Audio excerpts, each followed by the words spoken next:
da noite, Sérgio. Seja bem-vindo à Casa Ramatiz mais uma vez, né? E vossa energia possa contaminar os nossos visitantes.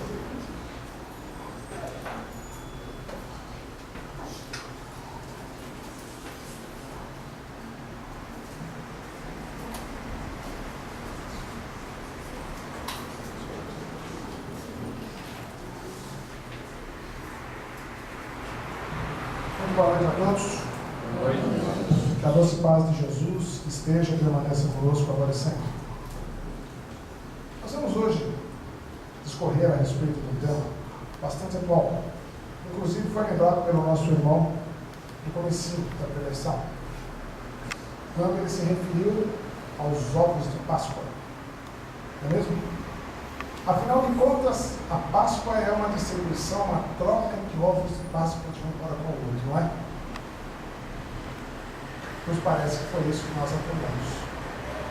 Infelizmente, esta grande celebração de origem judaica, que chega até os nossos dias de hoje, um tanto quanto deturpada, ela é comemorada por muitos de nós de uma maneira muito inferior, muito insignificante perto da grande representatividade que ela nos tem.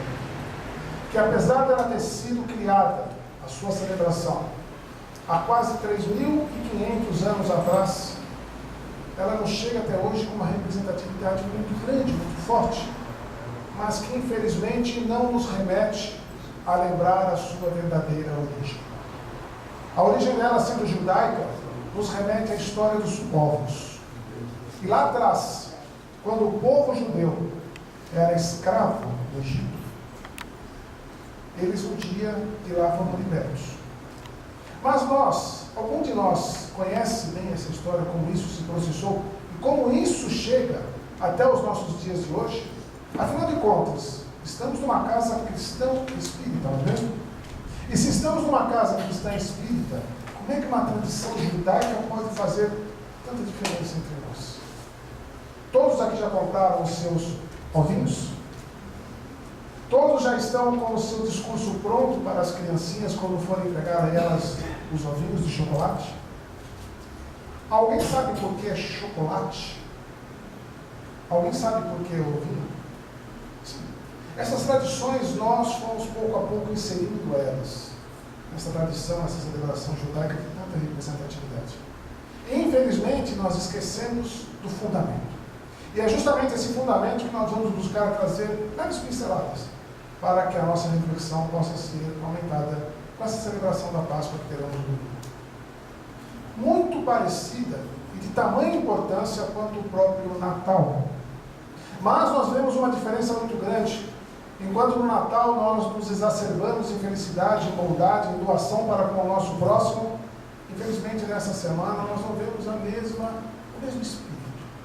Nós vemos as pessoas correndo para os supermercados, para as lojas, buscando aquisições de apenas regalias, de algumas coisas supérfluas, mas quase ninguém sendo cordial, sendo bondoso um para com o outro, como vemos no Natal.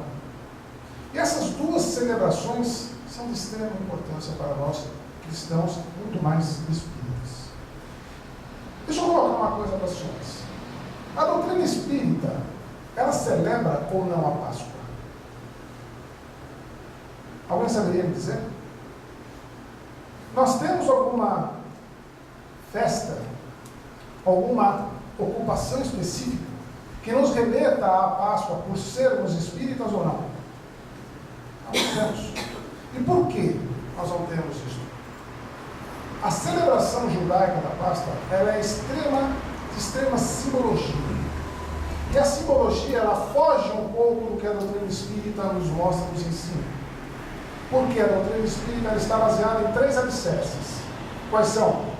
A religião, a ciência e a filosofia. Porém, quando nós lembramos da celebração da Páscoa judaica, ela não consegue ter a mesma conotação perante nós. Porque o simbolismo dela nos remete à religiosidade. E religião é uma prova do sentimento, da experiência de cada um de nós. A religião para cada um de nós é diferente.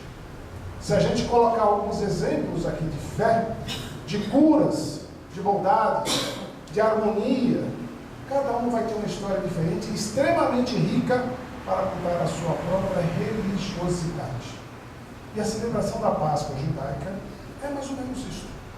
Porque eles passavam por um momento terrível, há 3.500 anos atrás, sendo escravos no Egito.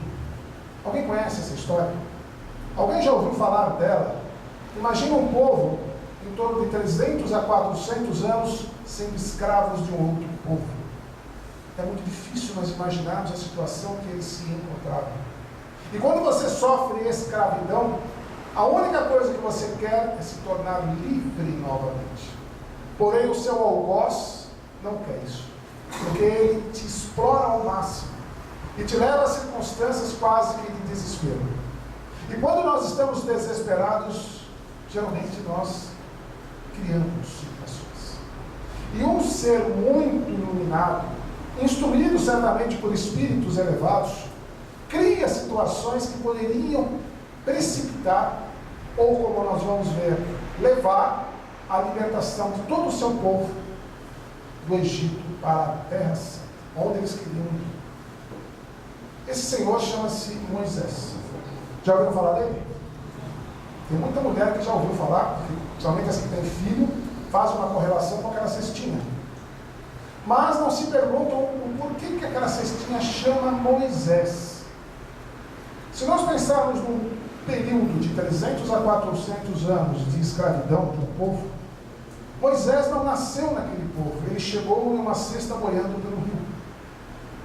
Esta história simbólica nos remete que ele pode, inclusive, ter aparecido no meio daquele povo justamente para os conduzir à libertação.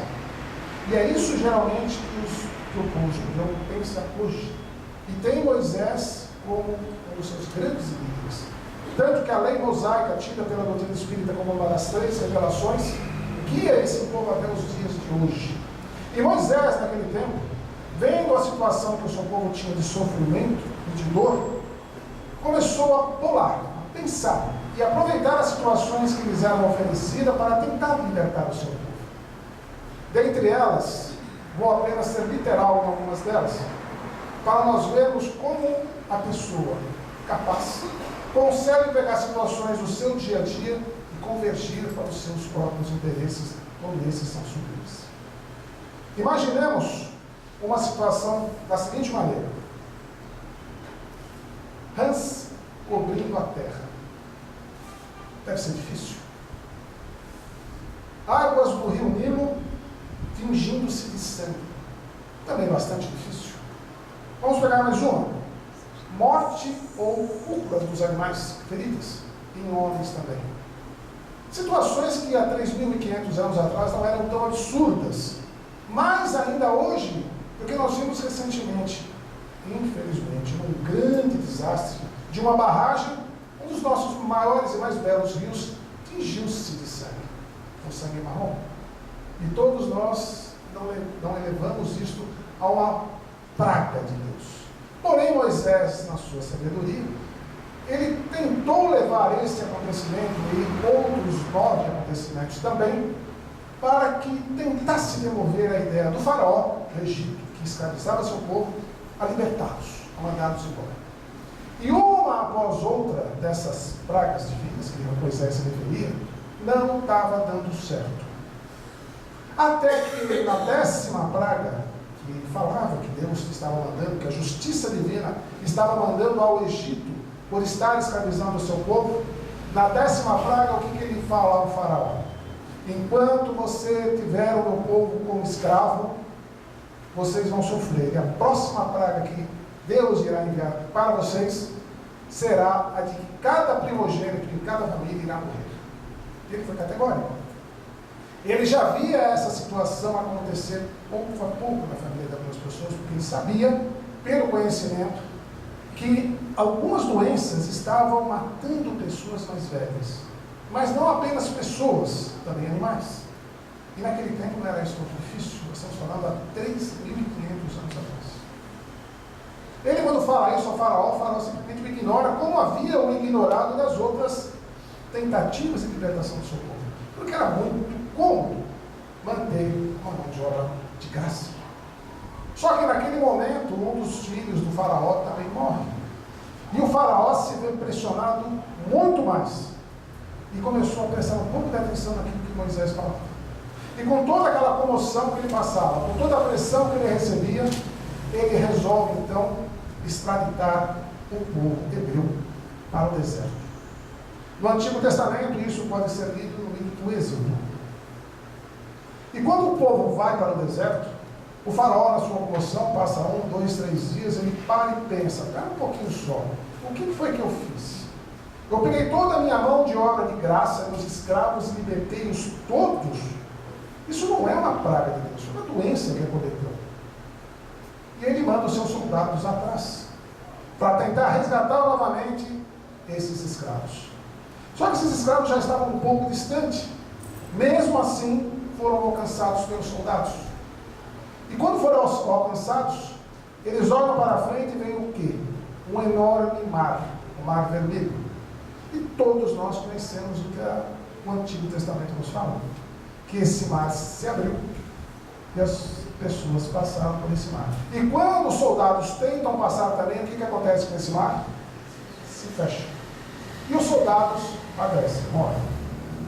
Alguém conhece aqui o mapa onde está o Mar Vermelho? Uma entrada de mar que quase vai chegar ali no outro oceano que tem cima. Moisés, sabendo de tudo isso, chega num ponto em que a maré baixa, ele passa com o seu povo. Os soldados tentam ir atrás dele, a maré sobe, o que acontece com eles? Exatamente, o que acontece com as vezes conosco aqui também, que a maré vai parar quase aqui da Avenida Brasil. Ele conhecia isso, ele sabia muito bem, soube utilizar isso para que os egípcios não viessem novamente atrás deles. Muito bem, essa é uma história, essa é uma simbologia. Esse é um símbolo que o povo judaico traz até hoje. E trata isso tudo como a libertação do povo egípcio, do jugo do povo hebreu, do jugo do povo egípcio. Isto é a Pesach, isto é a Páscoa. Eles fazem essa comemoração todos os anos, há 3.500 anos. Quando chega no ano do Cristo, entrando em Jerusalém, ele se lembra disso também. E sabe que naquele momento estaria havendo uma grande comemoração, justamente dessa libertação do povo hebreu dos egípcios. Jesus entra em Jerusalém, sendo aclamado por todo o povo em Ossanas. Todos nós vimos isso também, e iremos rememorar isso por esses dias. E quando ele entra em Jerusalém, sendo aclamado, os doutores da lei viam nele um enorme perigo. Porque a representatividade de Jesus naquele momento era de libertação. Era de você deixar de ser aquele escravo dos teus compromissos com o mundo. De lhe mostrar a vida eterna, de lhe mostrar uma outra realidade para cada um de nós. E quando Jesus penetra com esta mensagem, com esta ideia, com este ensinamento, com este convívio para com as pessoas, ele se torna extremamente perigoso para o que estava estabelecido. O Império Romano se alvoroça. E os doutores da lei, os sacerdotes daquele tempo, percebiam que eles poderiam perder então a sua grande importância. E então, como nos diz o Evangelho de Marcos, eles combinam, eles planejam sequestrar, prender, imolar, vejam bem esse termo, imolar e crucificar Jesus. Quando a gente fala para a pessoa frisar o termo imolar, nós vamos agora para uma outra interpretação também dessa libertação.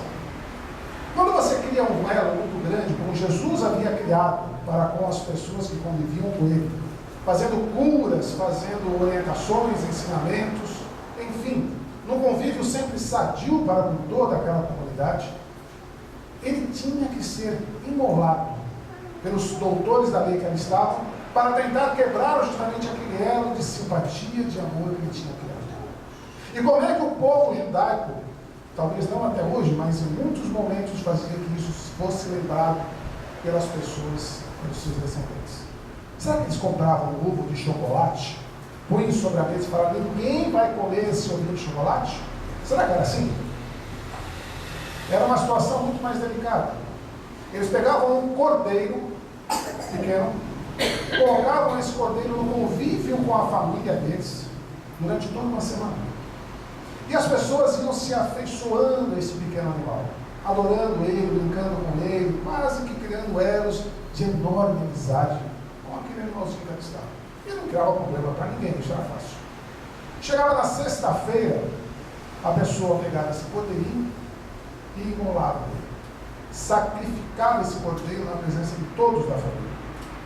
E essa carne do cordeiro era colocada para que todos se servissem dela. E ninguém podia se negar. Porque ali estava sendo representada a dor que cada um sentia pela perda, trazendo para dentro de si esta dor. Simbólica, eu sei. Mas imaginemos nós, confiantes na lei mosaica, tendo que passar para uma experiência desta.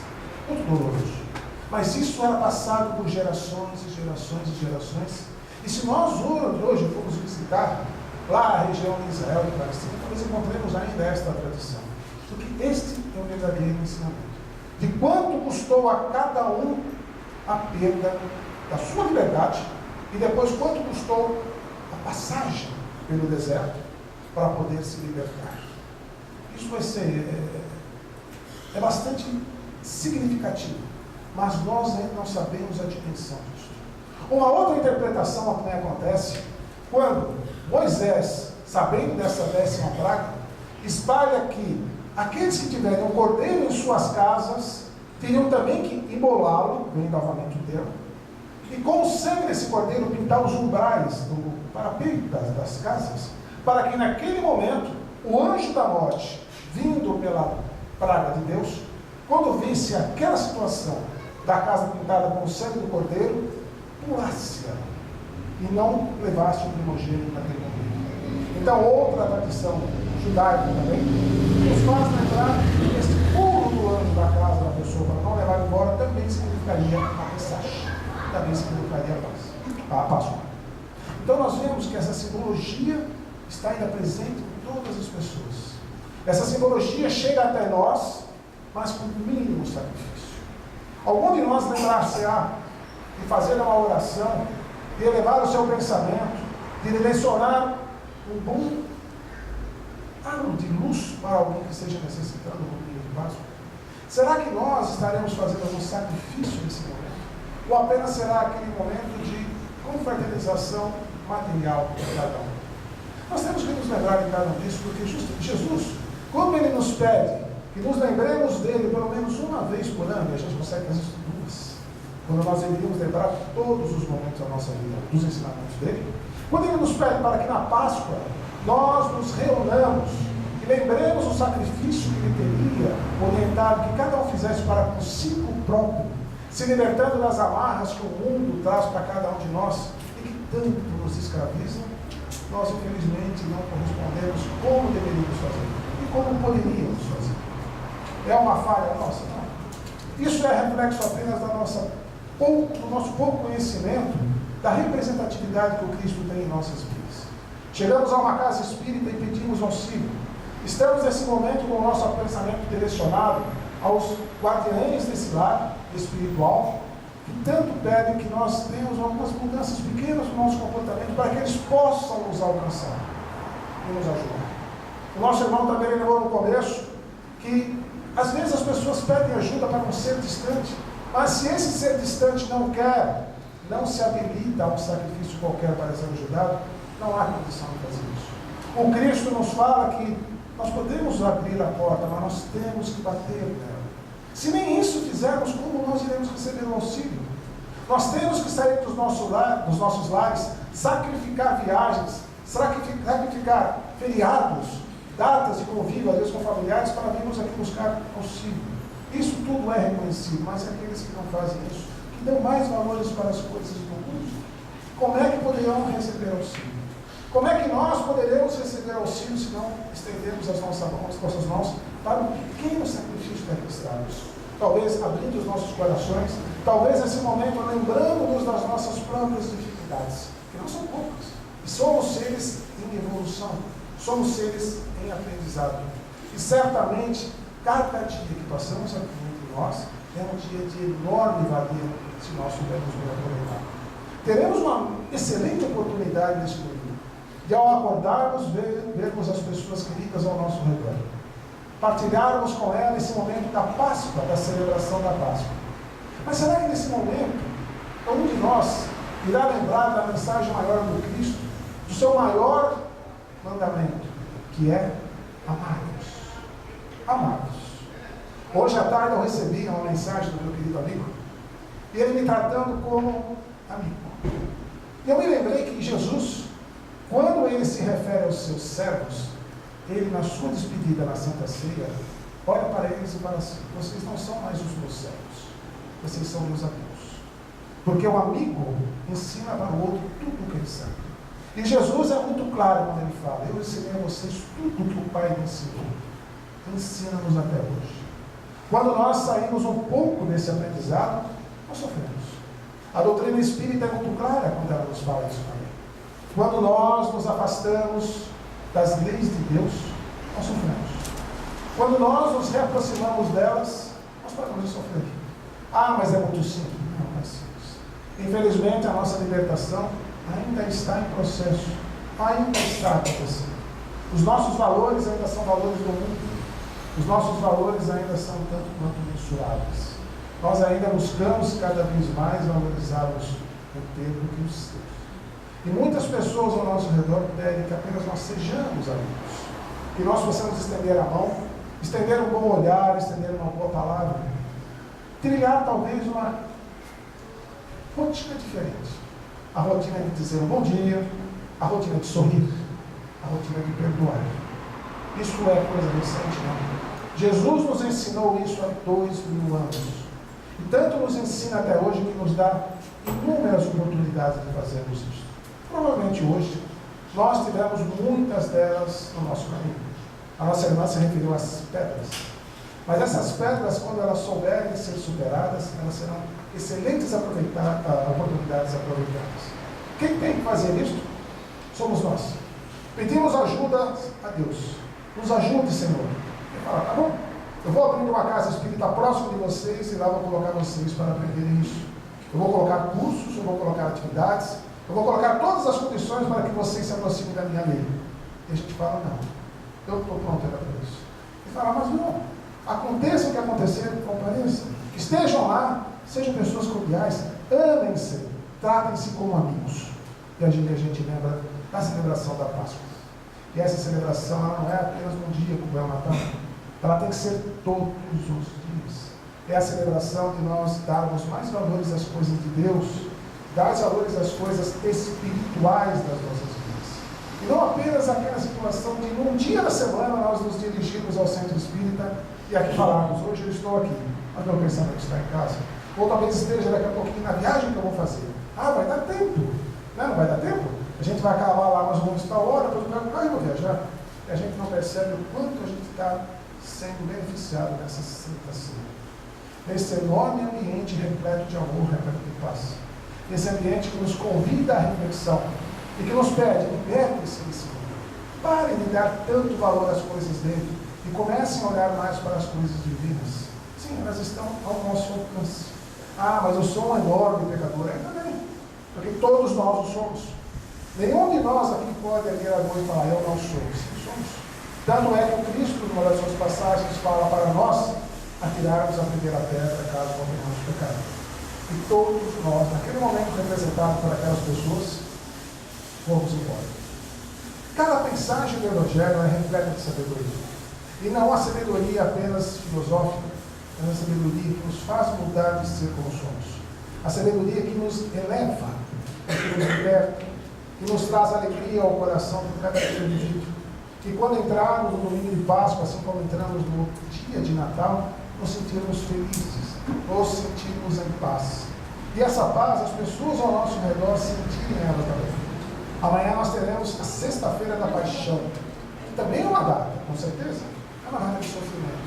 E muitos de nós vão falar assim: ele sofreu por nós. Não, ele não sofreu por nós, ele sofre por nós. Porque Jesus, até os dias de hoje, está conosco, ao nosso lado, ouvindo e sentindo as nossas orações. E sente tanto que a doutrina espírita fala: quando vocês forem orar, não orem com a boca, orem com seus corações. Seguindo aquilo que ele nos ensinou, que não é o que vem das mãos, que está imundo no homem, mas sim aquilo que vem do seu coração.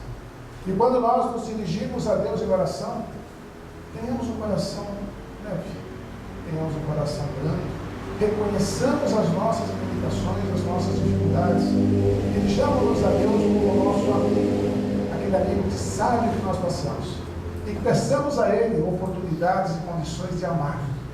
Esse verbo tão lindo, essa situação tão maravilhosa, que nos eleva, que nos faz sentir leves. E amar sempre nos será possível, sempre nos será permitido, sempre nos será exigido. Em qualquer situação que vivamos, o amor será mais forte, porque o próprio Cristo já nos ensinou a amar. Amar a Deus sobre tudo, mas amar ao nosso próximo também. Eu não vou amar só as pessoas próximas, não. As pessoas conseguem, inclusive, dar uma mexidinha nesse verbo, né? As pessoas próximas, não. A todos. E quando nós deixarmos entender o próximo e pensarmos mais no amar, nós estaremos amando a todos sem distinção. E aí nós estaremos sempre evoluídos e crescidos e libertos. Enquanto nós estaremos direcionando apenas o nosso amor para algumas pessoas, geralmente a família, nós estaremos limitando essa capacidade enorme que está dentro de nós. Amar ao próximo significa amar a todos. E foi isso que Cristo nos ensinou. E quando ele foi na própria Santa Ceia questionado esse respeito, que haviam pessoas ali que iriam amá-lo sempre e nunca iriam negar, ele se refere a Pedro. Ele fala, essa noite ainda você vai me negar 3 vezes. E olha para Judas e fala, você também, você vai me trair, mesmo estando aqui comendo no mesmo prato. Quando nós lembramos disso, nós temos que nos colocar na mesma situação de Jesus, não, de Pedro e Judas. É muito mais fácil nós nos identificarmos com o sofrimento do outro, criado e gerado por nós. Mas também será muito melhor nós nos recuperarmos disso. E nós criarmos uma situação ao nosso redor que nos traga alegria e paz. E mesmo com os erros cometidos até hoje, nós nos lembrarmos em cada momento de Páscoa, em cada momento de celebração, criada por uma outra ideologia, por uma outra doutrina, por uma outra religião, mas trazida para os nossos dias pela convivência com Jesus, nós nos lembrarmos que também nós temos muito a fazer e podemos fazer por cada um ao nosso redor. Cada um que nos espera nesse momento nos nossos lares, amanhã ou talvez a semana que vem nos nossos ambientes de trabalho, de estudo, mas que ali são as grandes oportunidades para celebrarmos a Páscoa todos os dias. Lembremos disso, e principalmente lembremos o maior mandamento de Cristo: amai-nos uns aos outros. Muita paz a todos.